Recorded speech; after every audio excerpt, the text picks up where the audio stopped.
Nós tomamos decisões com base nas emoções ou na razão? Normalmente a gente é influenciado pela emoção, em alguns contextos. O marketing muitas vezes vai no emocional. E você vai lá no impulso, emocionalmente, e clica no botão. Depois, racionalmente, você pode ver a besteira que eu fiz. Nossa, não perguntei para minha esposa. O que é inteligência emocional? Inteligência emocional é a capacidade de me conectar comigo mesmo e com o próximo, né? Entre razão e emoção.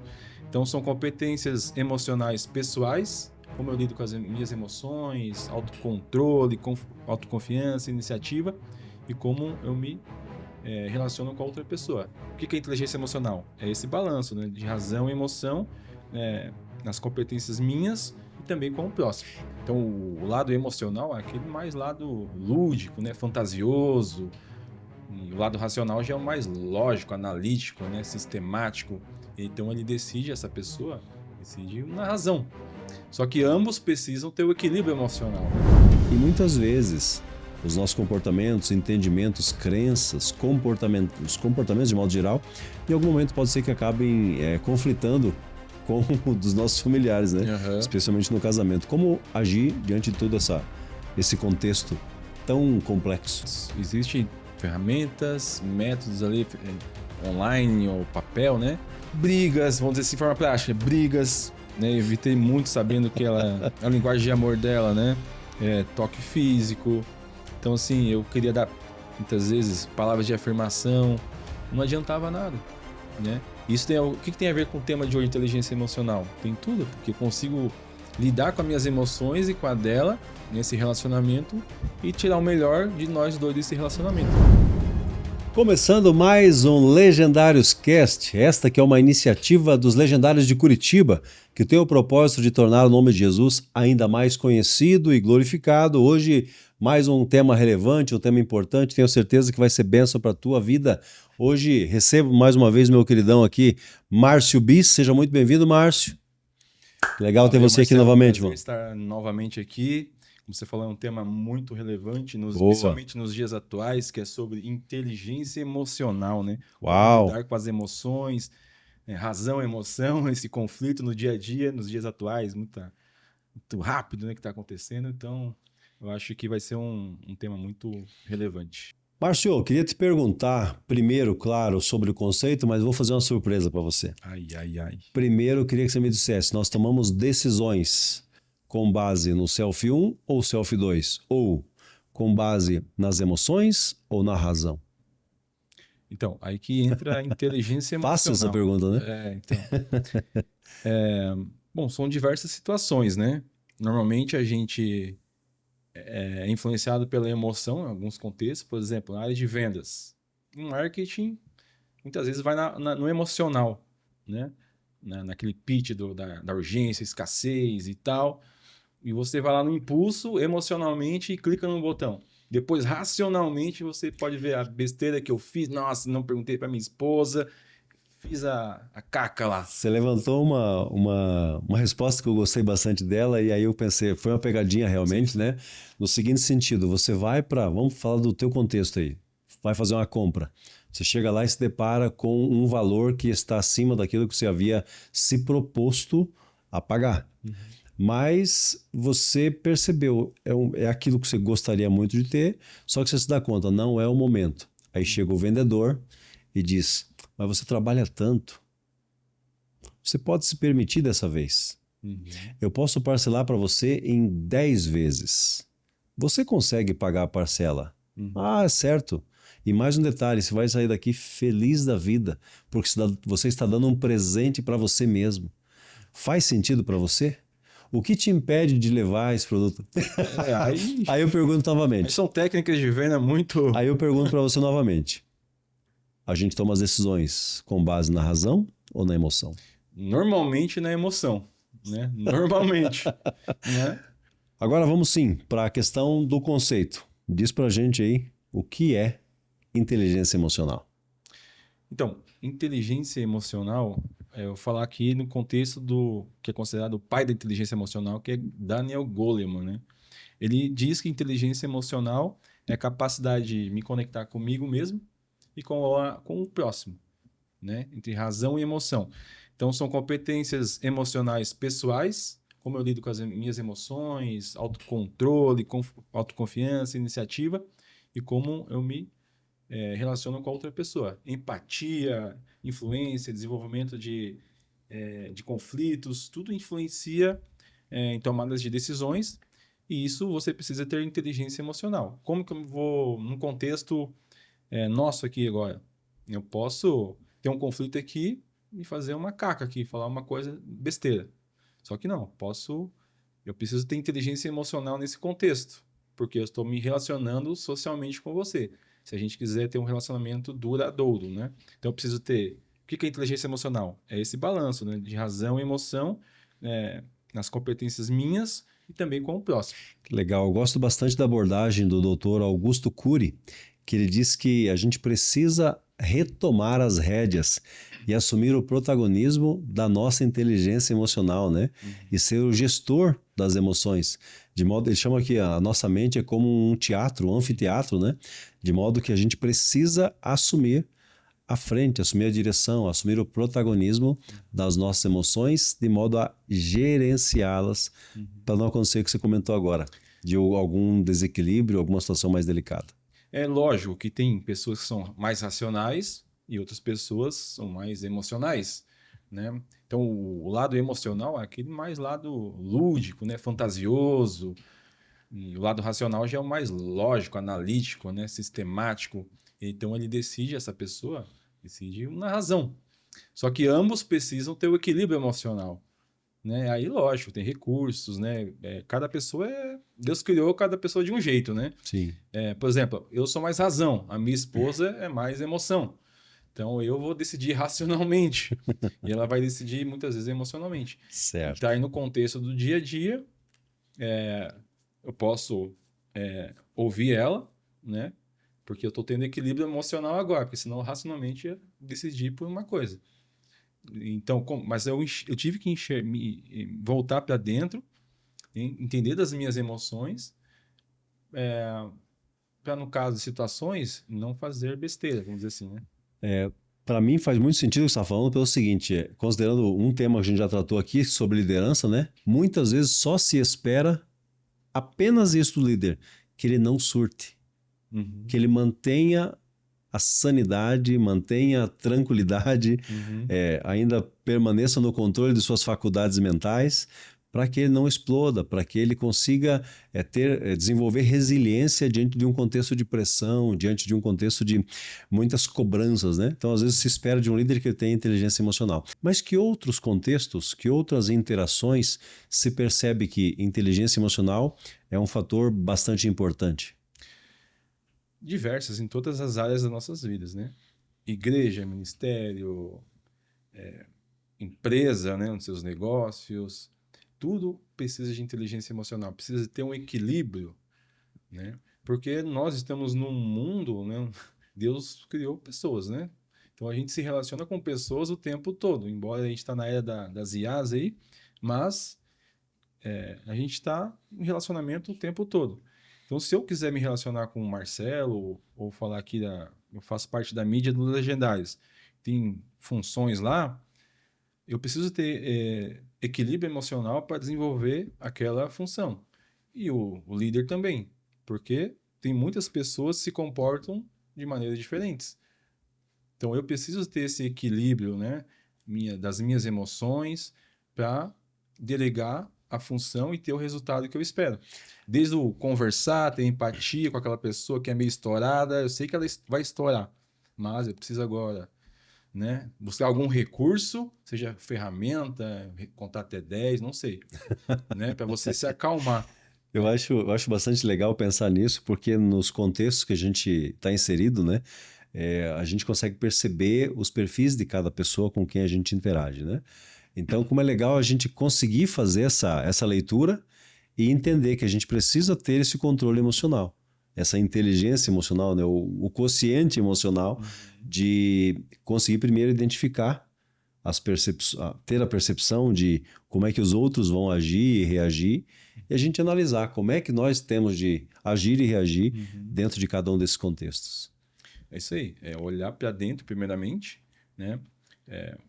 Para externalizar, é aquela máxima, né? A gente externaliza o que está dentro. Então, a gente tem que sempre voltar para dentro das suas emoções, suas competências emocionais, suas habilidades, né? Para que o desempenho, para a gente, vamos falar de alta performance, para que a gente performe o melhor, né? No caso, né? Perfeito. Tem uma questão que eu acho que é bem interessante, eu acho que faz sentido para esse nosso contexto aqui, que é a questão das crenças. Pensando em inteligência emocional, se as crenças têm alguma implicação, têm alguma influência sobre o desenvolvimento ou aquilo que eu mencionei há pouco, né?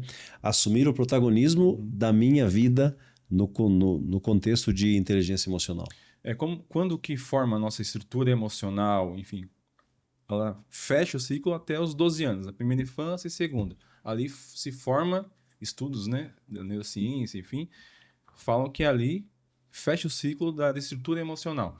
E as crenças também. É formada na primeira e a segunda infância, fecha o ciclo das crenças. O que é uma crença? É um programa mental. Sinapses neurais, conexões, são experiências que geram aprendizados, né? Do tipo, uma criança que o pai fala, você é burro, menino, você não vai nada direito, não faz nada direito, você não vai ser ninguém. Ou seja, essa experiência gerou uma memória. E essa memória gerou um significado. Qual o significado que eu dei para essa palavra burro, você não vai ser ninguém? Isso forma uma crença. Eu sou burro, não vou ser ninguém. Essa é a crença formada. E a gente cresce com essa crença, né? Eu não vou ser ninguém. Quando alguém me der uma oportunidade, como eu sou burro, não vou aproveitar essa oportunidade. Porque esse programa foi instalado lá na infância. E a gente traz para o contexto, vamos dizer, empresarial, negócios, empreender na internet. É uma crença. Acredito que dá para ganhar dinheiro na internet ou não? É uma crença. Se ela ouviu, teve uma experiência que não dá certo, dinheiro é difícil, enfim, tem que trabalhar duro para ganhar dinheiro, essa crença molda o comportamento, né? Você falou uma questão que para mim é muito importante. Eu quero te fazer um pedido, uma gentileza, para você olhar para aquela câmera ali e se dirigir especialmente a pais e mães em relação às palavras que têm dirigido aos seus filhos. Meu pedido no sentido de que você os oriente a proferir palavras de bênção e nunca palavras como você disse há pouco. Você não vai ser ninguém, você não vai conquistar, você não isso, não aquilo. Então, queria pedir para você que você, por gentileza, orientasse a nossa audiência nesse sentido. Então, assim, eu tomo muito cuidado. Tenho 2 filhos, um menino de 10 e uma menina de 13. Então, a minha esposa, ela é prova disso. Eu sou muito cauteloso com as palavras. Tipo, então, sim, as palavras, ela têm poder de bênção ou de maldição, de vida ou de morte, né? Tá na palavra, na Bíblia. Deus criou com a palavra, haja luz e houve luz. Então, as palavras, elas têm poder, literalmente, de formar crenças. De tanto repetir uma palavra, repetir. Como que forma uma crença? Por repetição ou um forte impacto emocional, né? Por exemplo, um abuso, né? Que gerou um impacto emocional ali. Enfim, qual é o significado que ela deu para aquela experiência? Mas a minha orientação é: cuide com as palavras. As palavras formam crenças, né? É aquilo que a criança vai acreditar. Você falar, você é bênção, meu filho, você vai ser bem-sucedido, você vai, em tudo que você tocar, vai prosperar, onde você colocar a planta dos seus pés, né? Deus vai te usar. Ou seja, de tanto repetir isso, vai formar uma crença, que eu serei bênção onde eu pisar. Né? Faz sentido isso, Marcelo? Faz muito Então, sentido. Assim, as palavras têm poder.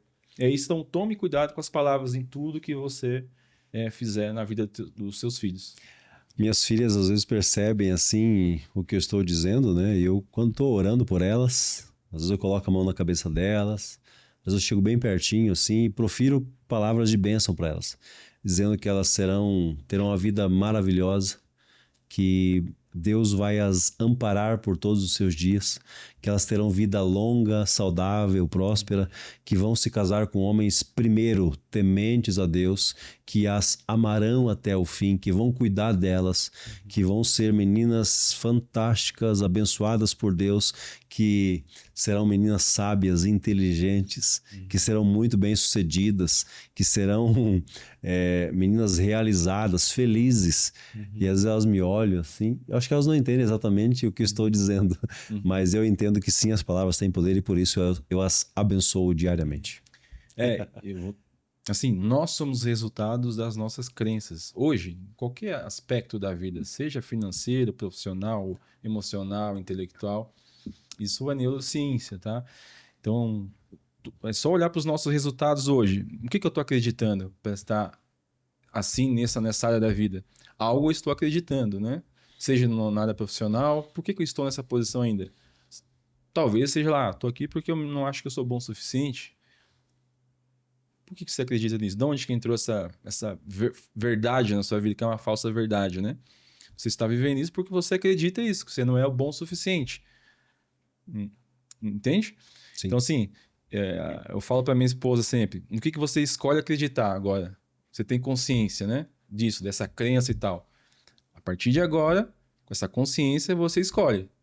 Escolho continuar acreditando nessa falsa verdade ou no que Deus fala de mim, para mim, o que ele tem de melhor para mim. E isso vai gerar o comportamento. Eu acho bastante interessante ver as diferenças dos perfis comportamentais, né? Uhum. Para algumas pessoas, a depender do seu perfil, se você disser, você não vai ter sucesso nisso. Um exemplo, essa palavra. Não estou dizendo criança, mas alguém já crescido e que compreende isso. E a depender do perfil, vou mencionar o meu perfil, que na minha mente, quando alguém me diz alguma coisa no sentido de ser ofensivo, assim, o meu pensamento automático é, você vai engolir essas palavras. Embora eu muitas vezes evite, por conta do contexto, para ser minimamente educado, né? E procuro me controlar nesse sentido, apesar de muitas vezes por dentro eu estar né, borbulhando, indignado, de raiva, né? Mas por vezes, diante desse tipo de comportamento, eu penso assim, você vai engolir essas palavras. Mas para outros perfis comportamentais, por vezes pode passar pela cabeça, fulano tem razão quando diz isso a meu respeito. Então veja como é sério isso. Como é terrível essa questão das crenças, né? Então o que é um exercício que eu faço? A pessoa está proferindo palavras inadequadas, do meu ponto de vista, não faz nenhum sentido para mim, mas eu faço questão de demonstrar no futuro e ele vai ter que engolir essas palavras, mas não vou eu brigar com ele lá. É assim, muitas vezes eu digo assim, senhor, o senhor estava presente, o senhor viu tudo o que aconteceu e as minhas brigas são tuas, tá na tua mão. Apesar de Deus saber que eu tô indignado, né? Mas eu lanço o perfil mais uma vez, né? O perfil mais uma vez. O perfil, assim, crença não tem a ver com o perfil comportamental. Crença é aquilo das experiências que você veio. Perfil comportamental é o teu comportamento, né? Como Deus te criou na sua essência, seus temperamentos, né? Então é bom estar muito atento a isso. Eu queria te perguntar sobre a questão de vícios emocionais. Há pessoas que parece que são aprisionadas por vícios emocionais e se percebe uma repetição daquele comportamento e não só na vida dela, por vezes na vida de familiares, por vezes na vida, às vezes o pai foi daquele jeito, ou a mãe foi daquele jeito, o avô, o bisavô. Então assim, o que você podia falar a respeito desses vícios comportamentais, vícios emocionais? Então, da mesma forma que tem gente viciada em álcool, bebida, jogos, enfim, né, drogas, tem gente, todos nós, na verdade, temos algum nível de vício emocional. Então, vício emocional é um vício, como a própria palavra diz, emocional, do tipo, você teve uma experiência na sua infância onde a sua mãe gritava muito, é sempre a base do grito, tal, fulano, faz isso, não sei o quê. Então, aquilo lá se criou um padrão, né, de uma química hormonal, né? E você ficou viciado naquela química, naquele hormônio. Então a criança cresce viciada naquele hormônio que está nela e tenta replicar no dia a dia dela. Nós, adultos, somos viciados. Tem gente que é viciada em gritar o esposo, ou com o marido, ou com o filho, porque viveu em um ambiente onde teve grito. Tem gente viciada em recomeçar. Por exemplo, o meu pai vivia trocando de trabalho, né? E eu via, né? Ouvia as palavras, a tristeza, e eu repetia esse ciclo de recomeço muitas vezes. Entrava cliente, perdia cliente. Entrava cliente, perdia cliente. Até que eu trouxe a consciência que era um padrão de recomeço do meu pai. Compreender. E aí, lógico, né? Com essa consciência, eu comecei a buscar recursos, estratégias para não repetir. Isso pode ser um atendimento melhor, que eu estava pecando, porque era um sabotador, repetido um vício emocional. Então, o vício ele se desenvolve em várias esferas da nossa vida. E é bastante delicado, né? Por vezes a gente identifica isso na vida de algumas pessoas, às vezes na nossa própria vida, né? Eu tô lembrando aqui de um videozinho, se não me engano, o título do vídeo é Vida Maria, que se passa em alguma situação do Nordeste brasileiro. E aí, qual que é o contexto? É uma mãe que está grávida e aí o pai da criança foge e ela cria a filha sozinha e aí a imagem que aparece é um ciclo. Olhando na janela lá, né? Exatamente, se Repetindo repete. aquilo lá. Aí aquela criança cresce e aí ajuda a mãe a fazer as tarefas de casa. Aí passa mais um tempo, aquela criança que ajudava a mãe a fazer as tarefas de casa agora se apresenta grávida, mas o pai não está ali presente, o pai da criança não está ali presente. E aí isso se repete. Isso é uma situação bastante delicada e triste, né? Para resolver isso, o que precisa? Trazer consciência, né? Renovar a mente. Porque a gente tem um modelo mental aprendido e precisa renovar a mente, como está lá em Romanos 12:2, né? Sim. Renovar a mente. Para isso, precisa de novos estímulos.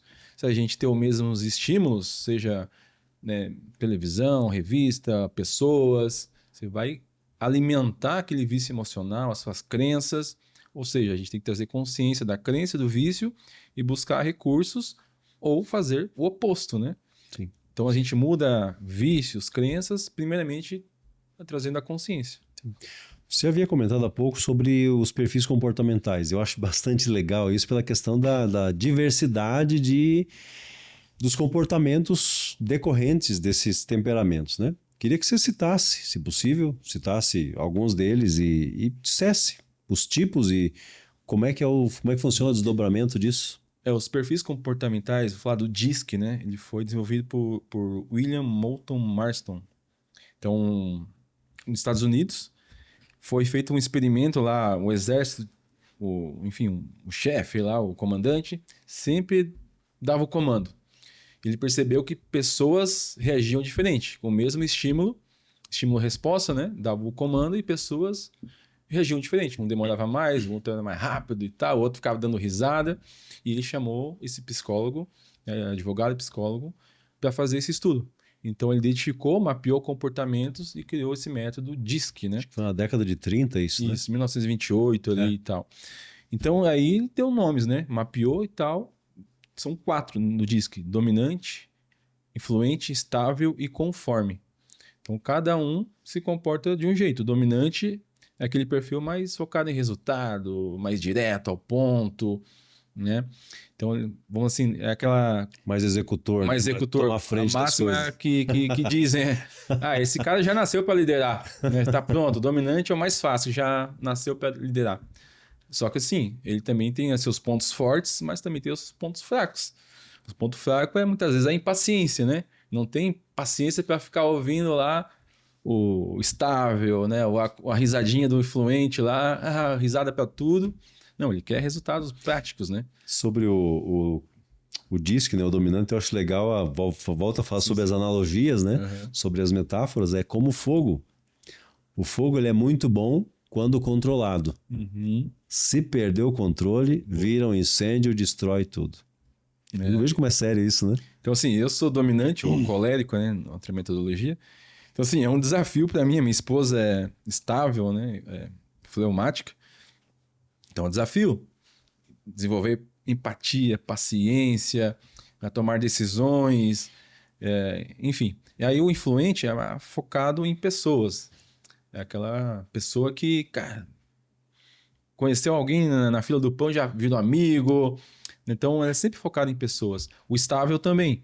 Só que o estável não é tão expansivo assim, já é mais fechado para dentro, mais focado também em pessoas.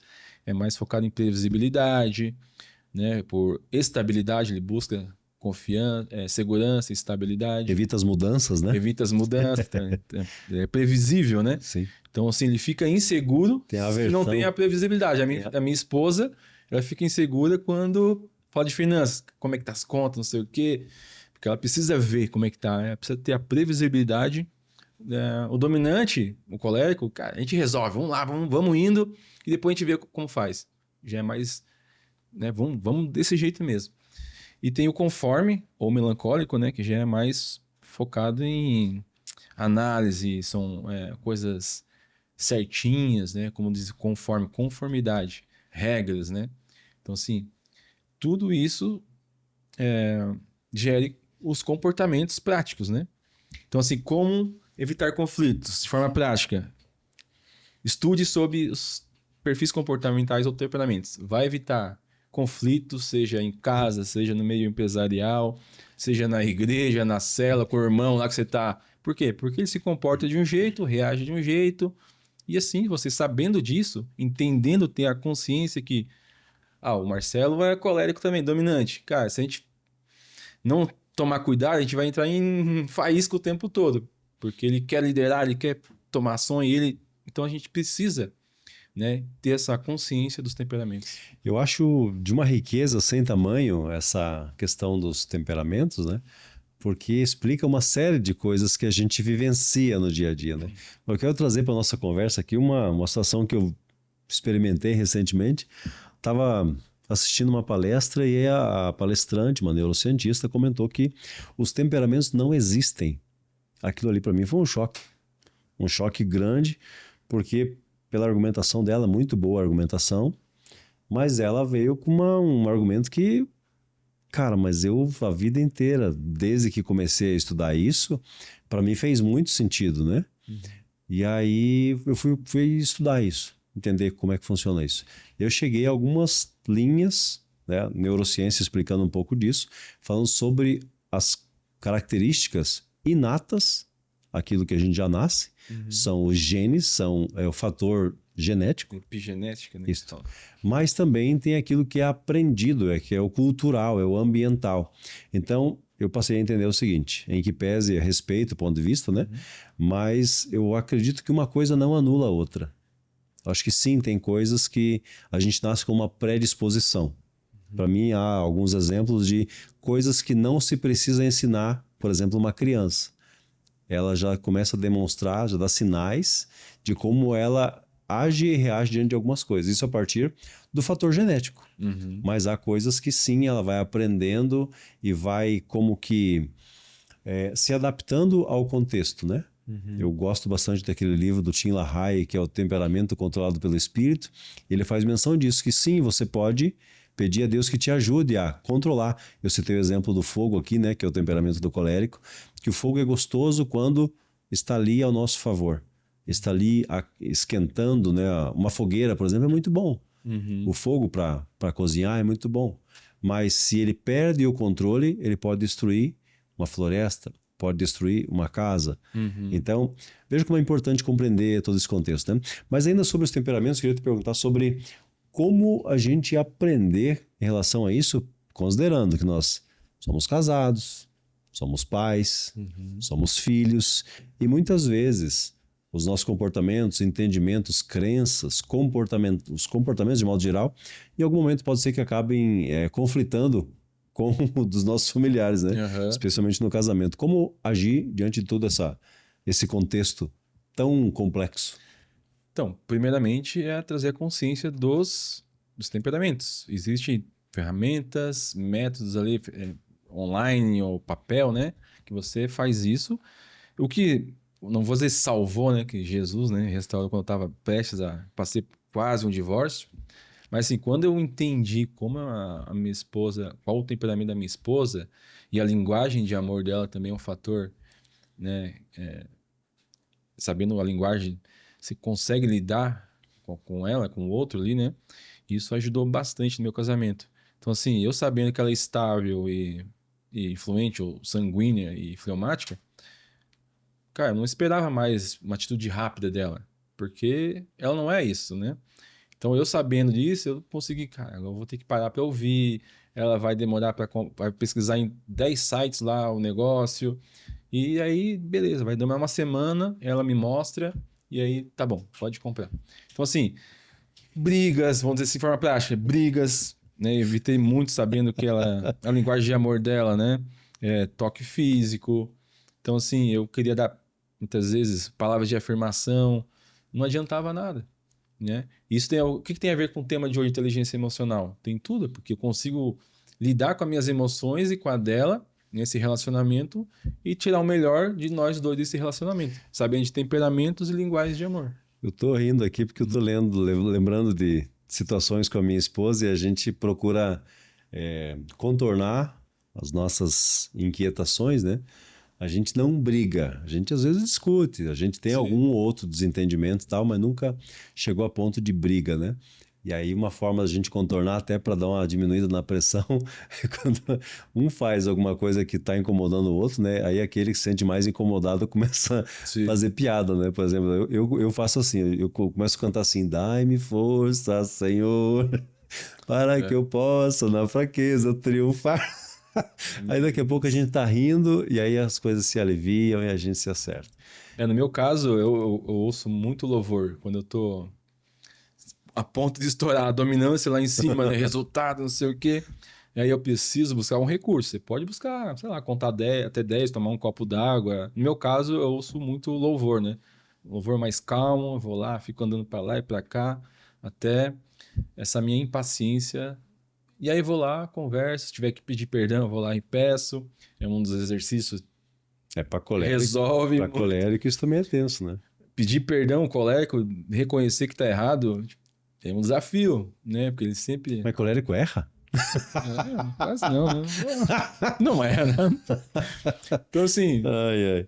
são desafios, né? São vários. Porque a gente fala de relacionamentos, né? Deus criou o homem e a mulher, né? Sim, sim. Uma só carne, e precisa, se estamos debaixo do mesmo teto, precisamos estar em paz, né? Sim.